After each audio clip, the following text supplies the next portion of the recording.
Hello, welcome to Win Some Lose More. My name is Dieter Loosemore, and this is just a rough rules for Disney Lorcana.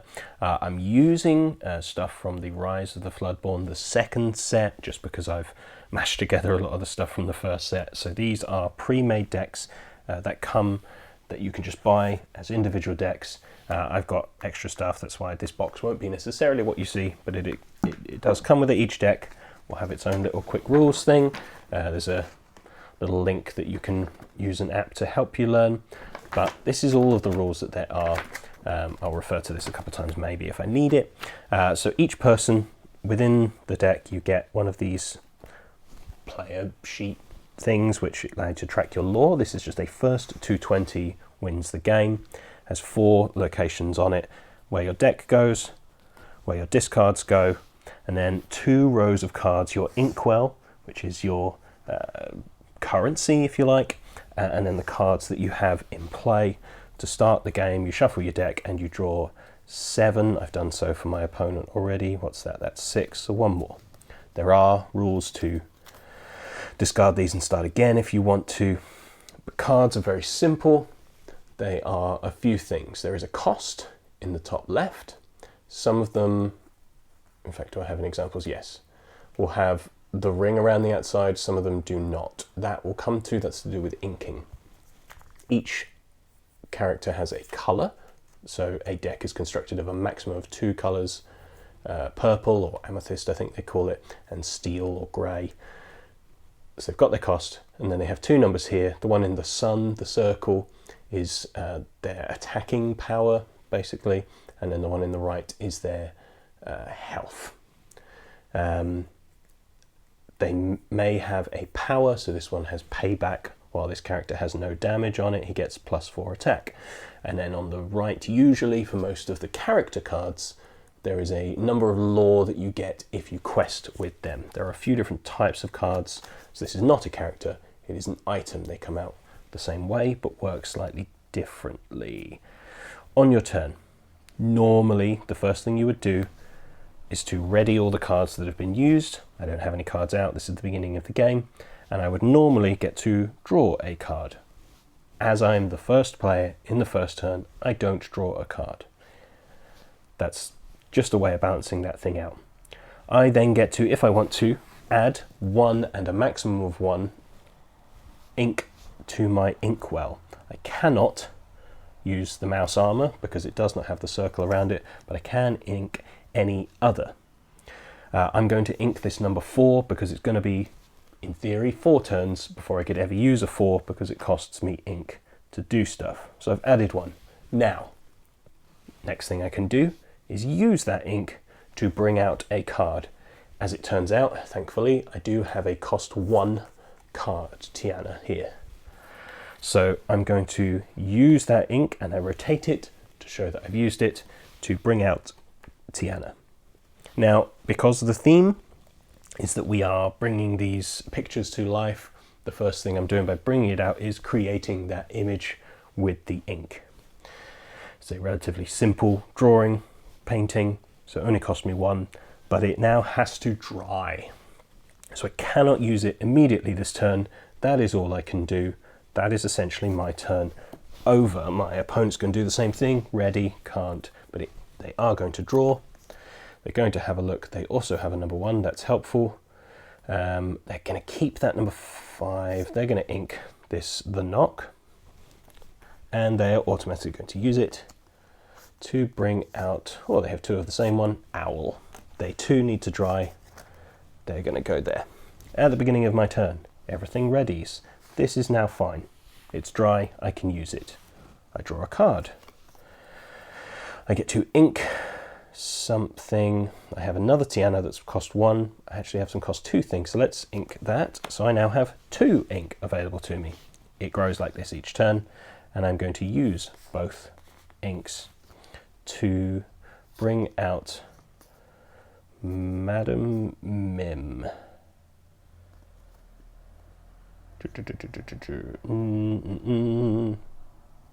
Yes, I'm going to bring out another character, Madam Mim. She has an ability that says just you wait. When you play, so bring out this character, which I've done, banish her or return another chosen character of yours to your hand. This was a bad move. I am going to return Tiana to my hand. I could have banished her, which sends her to the discard pile. Why do I want to do that? I don't know. I don't remember. Never mind. I've done that now. But she is a more powerful character.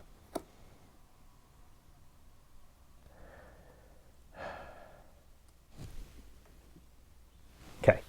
At the beginning of their turn, everything readies. Owl's available. They draw a card.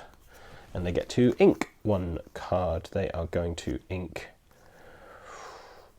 one of their sleepies. They've got 2 sleepies. Probably may not need them both. And they are going to use them both to bring out another owl and a porpsicle. This is an item.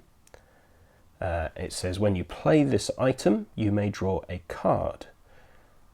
In the future, I can banish this item to remove up to 2 damage from a chosen character. So that's coming out. It doesn't need to dry. It's there immediately.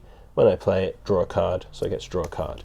Now, because I have an owl, or they have an owl available, I can do something with them. If there was a used card, they could choose to battle, but we'll come to that. Right now, I'm going to use them to quest. So I show I've used it by rotating it, and I look at the right-hand side to see how much lore it would give me. For owl, it is 1. So I move the marker up 1. That's the whole turn. Used all the lore, used all the ink, so that's the turn done. Beginning of mine. This comes out. You see, this is just a very simple minimal rule set. There we go. Let's get rid of that other Madam Mim. I'm not smart enough to see why that's of benefit. But I now have 3. Let's do 1, 2, 3. Use all of them to bring Tiana back. And so she cost me 1, and Mouse Armor cost me 2. Protection, chosen character. If I choose to use this, a chosen character gains a keyword called resist +1, which means any damage dealt to them is reduced by 1. It's armor. Okay, so I've done everything I can there. Now, Owl, if you see here, has a strength of 2 and a defense of 2 and a health. So, instead of questing, I'm going to use Madam Mim to fight, and I'm going to activate Mouse Armor. So, away a challenge, challenge is the word that they use in this game, happens between the two. Both numbers happen simultaneously across both. So Madam Mim is using their sun against Owl's shield at the same time as Owl is using their sun on Madam Mim's shield.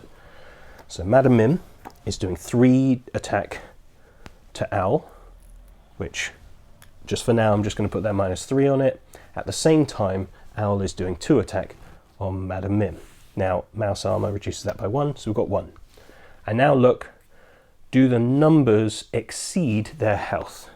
Madam Mim has 1 damage to her 3 health, so she's fine, she's okay. Owl, however, has 3 damage to their 2 health, so they have been defeated. They are banished to the discard pile. So that is a successful challenge for me. Madam Mim's taken 1 damage. That's all I can do on my turn. This comes up. They draw a card. Is there much else to show you? They have 2. Let's ink this card and use all 3 to bring out Doc. Nice. He is drying though, so nothing else can be done with him. And this Owl is in fact going to quest. So although their characters are being defeated, they're the ones moving up the lore track. I am not. That's all they can do. This comes back up. These come back up. This comes out. I draw a card. I do not have many cards left. Ooh, he's a strong fighter. he has good lore. Let's ink Lilo and use all 4 of my lore to bring out, no, let's use 3 of my lore. It doesn't make any difference. I don't have any 1s to go with it. Benja for later. Madam Mim, no, Tiana's going to quest. She gets me 1. Madam Mim is going to do exactly what she did last time. She's going to attack the other owl and defend herself with the mouse armor. So 1 more damage on Madam Mim. 2 does not exceed 3. She's fine. 3 does exceed 2. He's defeated. So banished. And that's that. The game just continues on. That's basically it. Yes, there are lots of keywords. Let's have a look through the deck, see if there's anything that I've missed. Rush. This character can challenge the turn that they're played. They don't have to sit and dry. Anything else of particular note? Challenger is who's attacking, gets +3 to their fight. That's fine. The only other type of card that I haven't shown you really are actions and songs, which are a special type of actions. So we've seen an item and we've seen characters. Actions, same like any other card, have a cost that you pay to bring them out. Something happens immediately, so in this case, banish chosen item of yours to deal 5 damage to a chosen character. And once that's been resolved, it's immediately got rid of. Items stay, actions are used. The only other thing we have here are songs. These are songs from the movies, to my understanding. So they say action, and they do say song on it. If this will focus, sure. You can either pay them, normal ink cost, and bring it out and use it like any action, and then it goes away. Or, if you want to, you may use a character, let's say they're available now, to sing the song instead. So instead of paying ink for it, let's say this was the beginning of my next turn, this was all drawn and I happened to have Paint the Roses in there. Oh, I've happened to have inked this, lovely. Rather than pay ink to do it, I can exert the character, so it goes sideways, because his cost is 3, which is at least or more than the cost of this. Doc is essentially singing this song. So by using him, he doesn't get to quest, he doesn't get to fight or challenge. He gets to sing this song. I resolve what it says, it goes away. Just going to look at some of the keywords that may appear. There will be others. I'm only showing you 4 of the ink types. There are actually 6. There's the red and the green as well, the ruby and the emerald. Just so you can see some of the powers that these cards have. We've looked at some of them briefly, but we'll go through some more. So ward from the knock here. Opponents can't choose this character except to challenge. So if a card power says to do something to an opponent's card, they can't choose this. It's protected, but it can be fought with. That's okay. Support we've got here from Phil. Whenever this character quests, you may add their challenge number, so 3, to a different card for this turn, so they become stronger in the fight. That's nice. Cruella here. During your turn, this character gains evasive. Now evasive kind of does 2 things. Evasive characters cannot be challenged, they cannot be fought with, unless the person challenging them also has evasive. So they become harder to hit, but also then by gaining evasive, they can now challenge others with evasive. So they might stay there a bit longer. Gaston is one of the singers, so he can, although he's only a cost 3, he can sing song cards that actually are a cost 5. So it's nice and simple. This I'll come back to. Evasive, there you go. Some cards just have it automatically, so he can come out, he can quest, he can fight, he can do what he wants, but he can only be challenged by somebody that also has evasive. Similar to support, we've got if you banish this item by spending an ink, choose one of your characters and it gets +3 fight this turn. So it gets a challenger, +3. And bodyguard, this character may enter play exerted, so it doesn't need to dry, it automatically comes out, but it comes out used. An opposing character who challenges one of your characters must go for this one, or go for any with bodyguard before it can target any other.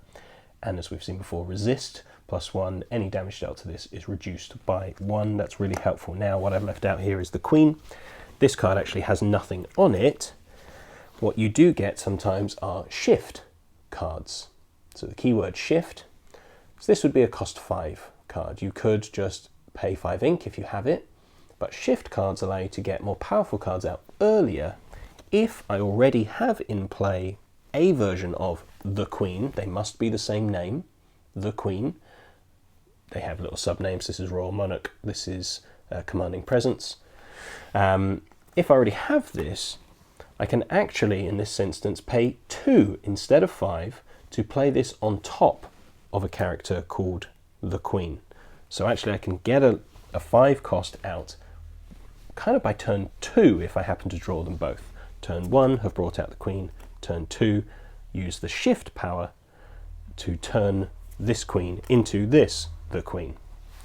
So that's a few of the card powers. There are others in the game, but I'll leave you to find those out yourself. You draw, you ink, you use the ink to play, you use them to challenge, to quest, whatever you can.